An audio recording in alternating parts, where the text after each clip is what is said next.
Bonjour, ça va? Vous allez bien? Une visite sur la terre d'élection de son principal opposant à la présidence. 1h30 de discours sans jamais évoquer le nom de Fillon. Jean-François Copé reste consensuel et prudent. On est là chacun pour exprimer notre part de vérité, voilà. Et puis moi je ne veux pas le faire dans la polémique, hein. Je crois que chaque candidature est respectable et c'est important que chacun, encore une fois, donne sa part de vérité, voilà. Pas d'esprit de clan, pas de comparaison avec Fillon. Le discours est aussi de circonstance. En marge de la réunion, il ne faut pas froisser les militants UMP.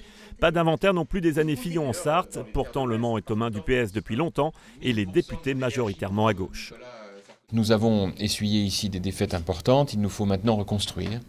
Et je le dis pour la Sarthe comme pour de très nombreux départements français. Et donc l'objectif, c'est petit à petit de lancer un grand plan de recrutement pour que dans les semaines et les mois qui viennent, les Françaises et les Français qui se sont engagés pour Nicolas Sarkozy, eh bien, je leur propose d'aller à la reconquête des territoires perdus, que l'on regagne le cœur des Français, ville par ville. Nous avons un François Hollande qui est en train de conduire la France. Dans cette campagne, le discours de Copé est celui d'un chef de parti, celui de Fillon plus présidentiel.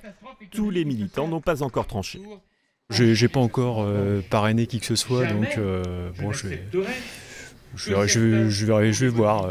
Il a un discours qui est franc et en même temps il sait étayer, il sait prendre les sujets assez délicats et il peut toucher beaucoup de monde hein, parce que c'est un grand séducteur quand même. Hein. Verdict le 18 novembre, ensuite il faudra travailler ensemble, Copé-Fillon pour la reconquête du pouvoir.